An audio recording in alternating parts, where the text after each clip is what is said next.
সঁচা কথা ক'বলৈ গ'লে ছ'চিয়েল মিডিয়াখনত আজিকালি ভালতকৈ বেয়া কথাটোহে বেছি কি হয় প্ৰচাৰ হয়। লাগে মিডিয়াই হওক বা সেই মানুহবিলাকেই হওক, যিসকলে ভিডিঅ' বনায় তেওঁলোকেই হওক, মুঠতে বেয়া কথাটোতহে গুৰুত্ব বেছি। আৰু কিছুমানটো আছে মানে সেইদিনাখন এজন বয়োজ্যেষ্ঠ ডাঙৰ মানুহ, তেওঁ ভাল লিখনি লিখে, সেইবিলাকত সদায় গুৰুত্ব দিওঁ। তেওঁ কি লিখিছে সেইটোৰ ওপৰত সদায় চাওঁ।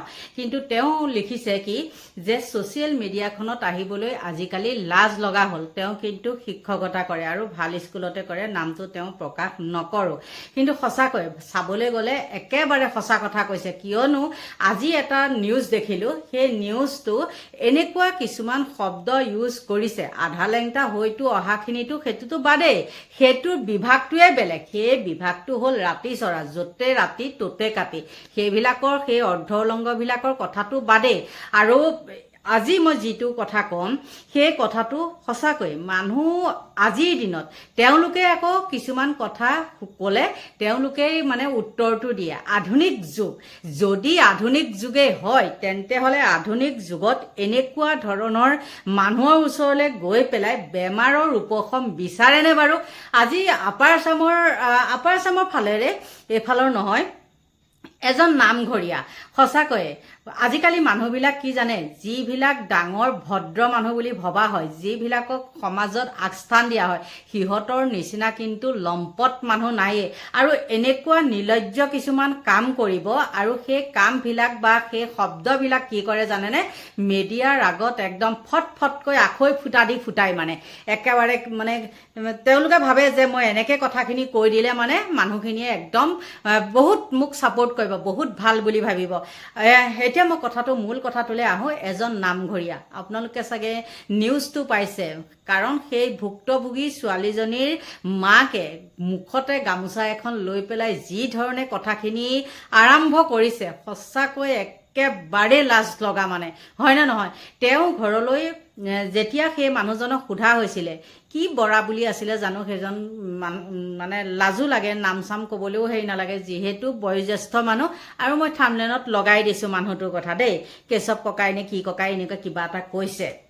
58 বছৰ মানুহজন, আৰু সেই মানুহজনক তামোল পাণ লৈ বা আৰু কি আছিলে চেনি তেনি লৈ পেলাই বাপেকে পঠাই দিছে বুলি কৈছে। তেনেহ'লে তামোল পাণ কোনে খায় কওকচোন? বা সেই মানুহজন বাৰু সেই মানুহ ঘৰলৈ এদিনতে অহা হয়নে? নিশ্চয় আহি থকা হ'ব লাগিব। আৰু ছোৱালীজনীয়ে নিজে মেছেজ কৰিছে বুলি কৈছে মাকক। যদি ছোৱালীজনীয়ে মেছেজ কৰিব পাৰিছে, ছোৱালীজনীও সৰু ছোৱালী নহয়। আৰু সেই অভদ্ৰ বুঢ়াটোকো বেজালি বুলি মাকে নিজে স্পষ্টীকৰণ দিছে যে সেইজনে বেজ কৰে, আৰু সেই বেজালিয়ে তেল লৈ পেলাই ক'ত মালিচ কৰিবলৈ গৈছে দেখিছে নহয়। আজিকালি তেওঁলোকে কয় আকৌ দেই, এইবিলাককে যদি আপোনালোকে কিবা কমেণ্ট কৰিবলৈ যায় তেন্তে হ'লে কয় আধুনিক যুগ, নহয় জানো? আধুনিক যুগত কিয় চব পিন্ধিব পাৰে, তেনেকুৱা কিছুমানো দিয়ে। কিন্তু সেই আধুনিক যুগতনো আজিকালি মানুহ বেজৰ ওচৰলৈ যায়নে? ডক্তৰৰ ওচৰলৈ নগৈ পেলাই বেজৰ ওচৰত তেল মালিচ কৰি আনিলে ভাল হয়নে? আগৰ দিনতে কি হৈছিলে, কিবা বা সেই মুখ লগা ভঙা, কিবা ভঙা, এনেকৈ কি কৰে মানুহে আদা জাৰি দিয়ে, পানী অকণ জাৰি দিয়ে, সেইবিলাকক কিন্তু সেই বেজ চেজ বুলি নকয়, আৰু তেনেকৈয়ে ভাল হয়। আপোনালোকৰ হৈছেনে নাই নাজানো। আৰু পেটৰ বিষ হ'লে বা কিবা এইবিলাক বিষ লঙনি লৈ পেলাই তেনেকৈ জাৰি দিয়ে, মানুহে তাতেই বিশ্বাস কৰে, ভাল হৈ যায়, নহয় জানো? কিন্তু এতিয়া দেখিছোঁ বেজৰ নামত আমুক দিব লাগিব, তামুক দিব লাগিব, আৰু কি হয়, পেচেণ্টটোৰ ওচৰত যিজনী বেমাৰী, সেই বেমাৰীজনীৰ ওচৰত বেজৰ ওচৰত অকলে এৰি দিব লাগিব। তাৰ পিছতহে তেওঁলোকে একদম আমুক বলি দিয়া, তামুক বলি দিয়া অনেক দেখিছোঁ। আৰু একেবাৰে কিছুমানৰ ডিঙিত দেখোঁ 4 চকীয়া 3 চকীয়া কিমান যে তাবিজ, কিমান যে কি একেবাৰে লকেট মকেট লগাই লৈ, ভগৱান নাজানো। আৰু 2টা ল'ৰা ছোৱালী হ'ল, আজিলৈকে গাত দুল এডালো কিন্তু লৈ নাপালোঁ দেই। এইবিলাক বিশ্বাসেই নকৰোঁ মই। এইবিলাক বেজৰ কথা, কিবা কথা, মই কেতিয়াও এইবিলাক বিশ্বাস নকৰোঁ। এইবিলাক বিশ্বাস কৰা কি জানেনে, নিজৰ দেহাটো দুৰ্বল হৈ বেমাৰত পৰা। অন্ধবিশ্বাস কিছুমানে কি হয়, দুখন ঘৰৰ মাজত যদি ভাল সম্পৰ্ক এটা আছে, সেই সম্পৰ্কটো সেই বেজালীবিলাকে মাথাত সোমোৱাই বেয়া কৰি দিয়ে। আপোনাক আমুক ছাইডৰ মানুহে এনেকুৱা কৰিছে, তামুক ছাইডৰ মানুহে এনেকুৱা কৰিছে, চাবচোন হয়নে নহয়, আমুক দিশৰ মানুহ এঘৰে আপোনাক এনেকুৱা কৰিছে, এনেকুৱা কিছুমান মাথাত সোমোৱাই অন্ধবিশ্বাসবিলাক বিয়পাই দিয়ে, মানে মাথাটোত সোমোৱাই ব্ৰেইনটো ৱাছ কৰি দিয়ে এইবিলাক মানুহে। আৰু তাৰ ফলত কি হয়, আজি এই ঘটনাটো সংঘটিত হ'ল। সঁচাকৈ ছ'চিয়েল মিডিয়াখনত মানে এইবিলাক কিয় ইমান প্ৰচাৰ কৰি থাকে নাজানো। আৰু এইবিলাক প্ৰচাৰতহে কি হয়, মানে বেছিকৈ ভিউজ চিউজ পায় মানুহবিলাকে, মানে নিউজবিলাকে দেই। আৰু সেইকাৰণে এই ফকতীয়া কিছুমান এইবিলাক দেখাবলৈ যায়। আৰু পৰকীয়া প্ৰেম, আমুক তামুক, মুঠতে 2 নম্বৰী বেয়া কথাখিনিহে কি কৰে, ছ'চিয়েল মিডিয়াত নিউজবিলাকে দিবলৈ লৈছে। আৰু যিমানে দিবলৈ লৈছে সিমানেই দেশখন ৰসাতলে গৈছে। মানে কি ক'ব, দিনে দিনে অপৰাধী, দিনে দিনে অপৰাধী। আৰু এইখিনিতে মই কওঁ, সিদিনাখন ভূতনাথত যি যে এজন হৰেশ্বৰ ডেকা বুলি সেই যুৱকজনক হত্যা কৰিলে, আৰু সেই যুৱকজনো তাত কি কৰিবলৈ গৈছিলে, সকলো তদন্তৰ আঁৰত মদ খাবলৈ গৈছিলে। কিন্তু তাত আজি এটা মই ভাল দেখিছোঁ, যিয়ে নহওক, যোনেই নহওক কিয়, XYZ যোনেই নহওক কিয়, তাত কি কৰিছে, মানে কি বুলি কয়, উচ্ছেদ চলাইছে। একফালৰ পৰা মিয়াবিলাকক উচ্ছেদ চলাইছে। সেইটো খাম নাই কটা। আৰু মোৰ একেবাৰে নিজৰ ঘৰৰ ওচৰতে, মোৰ এৰিয়াত, মোৰ গাঁৱতে কি হৈছে, সেই তেনেকুৱা এটা কেছ, ছেম টু ছেম, মানে সেই তেনেকুৱা। কিন্তু কি ক'ব, উপায়ো নাই, মানে লাজে লাগে। মানে ছোৱালীজনীক স্কুলৰ পৰা অহা যোৱা কৰোঁতে কি কৰিছে, বেয়াকৈ সেই বিল্ডিঙত কাম কৰা মিয়া লেবাৰ সেইবিলাকে বেয়া কৰিছিলে। আৰু ছোৱালীজনীয়ে কওঁতেও মানে বিশ্বাস কৰা নাছিলে গাঁৱৰ মানুহে। তাৰপিছতে কালি মানে কি হ'ল, খাপ পিটি থাকিলে। তেনেকুৱাতে 3-4জনী ছোৱালী আহিলে, আৰু সেই মানুহজনে, মিয়াটোৱে মানে তেনেকুৱা কৰিছিলে। পাৰোঁ যদি মই আপোনালোকৰ ওচৰত লগাই দিম বাৰু, কিন্তু তাৰ আগতে আপোনালোকক লগাই দিব লাগিব সেই মহিলাগৰাকীয়ে কি ধৰণে যে কথা কৈছে। উপায় নাই, তথাপিও আপোনালোকক কিছুমান সতৰ্ক কৰিবৰ কাৰণে মই এইটো লগাই দিছোঁ। আপোনালোকে যিকোনো এটা বিষয় লৈ আপোনালোকে নিজে কয়, এতিয়া বিজ্ঞানৰ যুগ, গতিকে আপোনালোকে বেজৰ ওচৰত নগৈ পেলাই কি কৰক, এই কৰক, মানে ডক্তৰৰ ওচৰত যাওক, ডক্তৰৰ ওচৰত পৰামৰ্শ লৈ পেলাই চিকিৎসা কৰক, আৰু বেজৰ ওচৰত নাযাব। আৰু এই মাইকী মানুহজনীয়ে, হে ভগৱান, কি ধৰণে কথাখিনি কৈছে, সঁচাকৈ দেই, কি ফালে যে দেশখন গতি কৰিছে। প্ৰথমতে আপোনালোকে চাই লওক মাইকী মানুহজনীয়ে কি কৈছে। তাৰপিছত মোৰ ঘৰৰ ওচৰত যিটো কাণ্ড সংঘটিত হৈছে কালি, সেইটো মই সৰুকৈ লগাই দিছোঁ, 2টা ভিডিঅ' একলগ কৰি। আৰু আপোনালোকৰ পৰা এতিয়া মই লৈছোঁ বিদায়। আপোনালোকে চাই লওক আগত, তাৰপিছত বাৰু মই বিদায় লওঁ। টাংগত মানে তাই কৈছে, মোৰ মমোখনত মানে এনেকৈ কৰিলে, হাতেদি তেল লগাই পেলাই মাছাজ কৰিলে। ঘটনাটো মানে কালি মই যেতিয়া পাৰ্লাৰত কৰ্মৰত অৱস্থাত আছিলোঁ, তেতিয়া মোৰ ছোৱালীয়ে ফোন কৰিলে মোলৈ, বোলে মা খুব কঁপিছে তাই। কঁপাৰ পিছত তাই মানে কৈছে, তোমাক মই মেছেজ কৰিছোঁ, তুমি চোৱাচোন। তাৰপিছতে মই মেছেজটো চালোঁ, তাই কৈছে যে মোক এনেকৈ দিনেশ ককাই মোৰ গুপ্তাংগত মানে, তাই কৈছে মোৰ মমোখনত মানে এনেকৈ কৰিলে, হাতেদি তেল লগাই পেলাই মাছাজ কৰিলে। মই তেতিয়াতো চখ হৈ পেলাই মই বোলো, মইতো ক'ব নোৱাৰা হৈ গৈছোঁ তেতিয়া, সেইটো সময়ত মাকৰ নবী ন।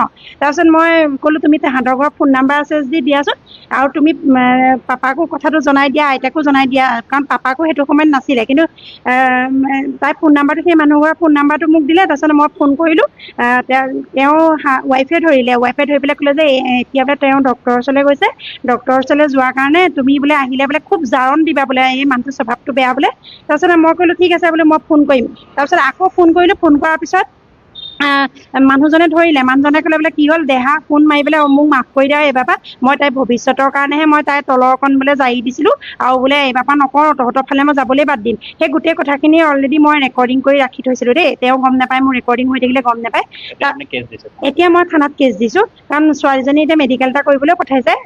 দিনেশ বৰা, তেওঁ বয়সস্থ মানুহ, নামঘৰীয়া হয়, আৰু প্লাছ তেওঁ মানে একদম বহুত মানে আৰু সন্মানীয় ব্যক্তি বুলি আমাৰ গাঁৱত স্বীকাৰ কৰে। কিন্তু এতিয়া গম পাইছোঁ মানে কোন কেনেকুৱা। আৰু মই এইটো উক্ত বিচাৰঘৰটো বিচাৰোঁ, মই কেছ ৰেজিষ্টাৰ কৰিছোঁ। সম্পূৰ্ণ যাতে আৰক্ষীয়ে ইয়াৰ বিহিত ব্যৱস্থা লয়।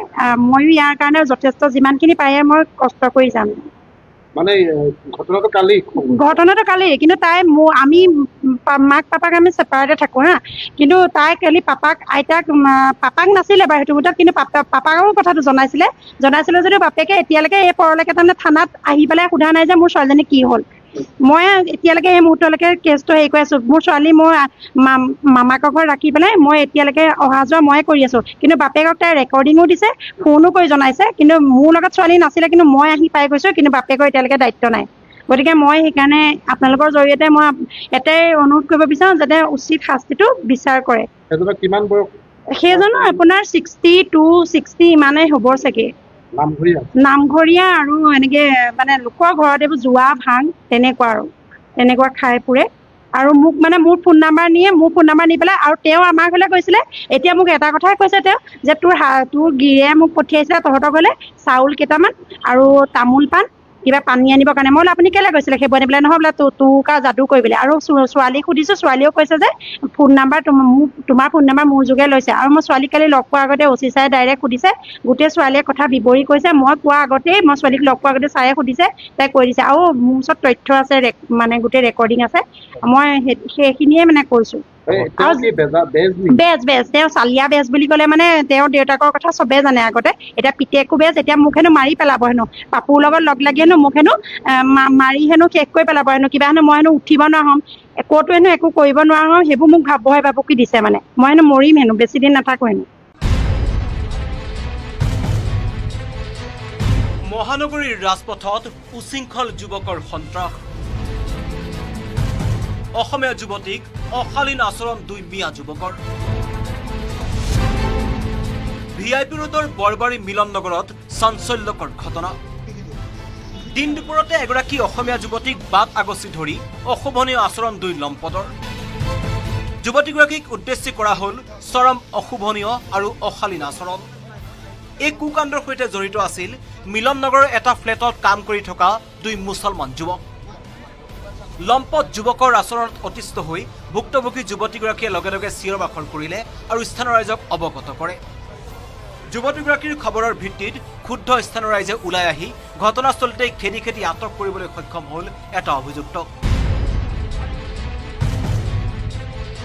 আটক কৰা লম্পটটোক ৰাইজে ধৰি আনি পথৰ কাষৰ এটা বিদ্যুতৰ খুঁটাত বান্ধি থৈ দিয়ে ৰাইজে আটক কৰি খুঁটাত বান্ধি থোৱা লম্পটটোৰ নাম হৈছে জাবিদুল হক কিন্তু ঘটনাৰ লগে লগেই তাৰ সৈতে থকা আমিনুল হক নামৰ আনটো লম্পট ঘটনাস্থলীৰ পৰা পলাই যাবলৈ সক্ষম হয় ইফালে ঘটনাৰ খবৰ পাই গুৱাহাটী আৰক্ষীৰ এটা দল ততাতৈয়াকৈ ঘটনাস্থলীত উপস্থিত হ'ল আৰক্ষী উপস্থিত হৈ অভিযুক্ত জাবিদুলক উদ্ধাৰ কৰিবলৈ চেষ্টা চলাই যদিও ক্ষুব্ধ ৰাইজে বাধা প্ৰদান কৰিলে স্থানীয় ৰাইজৰ স্পষ্ট হুংকাৰ পলাতক আমিনুল হক আৰু জাবিদুলৰ বাকী সহযোগীকেইটাক ঘটনাস্থলীলৈ নহালৈকে কোনো কাৰণতেই দ্বিতীয় লম্পটটোক আৰক্ষীৰ হাতত এৰি দিয়া নহ'ব ঘটনাক লৈ মিলন নগৰত দীৰ্ঘ সময় তীব্ৰ উত্তেজনা পৰিস্থিতি বিৰাজ কৰে সদায় আমি দেখা পাই আছো তেওঁলোকৰ উৎপাত দিনে বাঢ়ি গৈ আছে আমি যে চৰকাৰে এনেকুৱাবিলাক হাত ভৰি ভাঙি দিব লাগে আচলতে দিনত ছোৱালীজনী স্কুলৰ পৰা আহি থকা অৱস্থাত তেওঁলোকে অলপ বেয়া মন্তব্য দি পেলাই বেয়া কথা কৈ পেলাই অলপ টেংলাই গৈছে জোকাইছে প্ৰায় কৰি থাকে তো খবৰ পোৱাৰ লগে লগে আজি গোটেই আমাৰ ইয়াৰ ওচৰ চুবুৰীয়া ৰাইজে ধৰাধৰি কৰিছে তেওঁলোকৰ 4জনমান আছিলে বাকীকেইজন পলাইছে জীৱিকাৰ সন্ধানত মহানগৰীলৈ আহি এইদৰে সুৰুঙা বুজি অসমীয়া জীয়ৰী বোৱাৰীক ৰাজপথতে হাৰাশাস্তি কৰা এনে লম্পটৰ বিৰুদ্ধে এতিয়া কঠোৰ শাস্তিৰ দাবী তুলিছে বৰবাৰীৰ স্থানীয় লোকসকলে নুনমাটিৰ পৰা Ajay Barman report news 18 Assam north east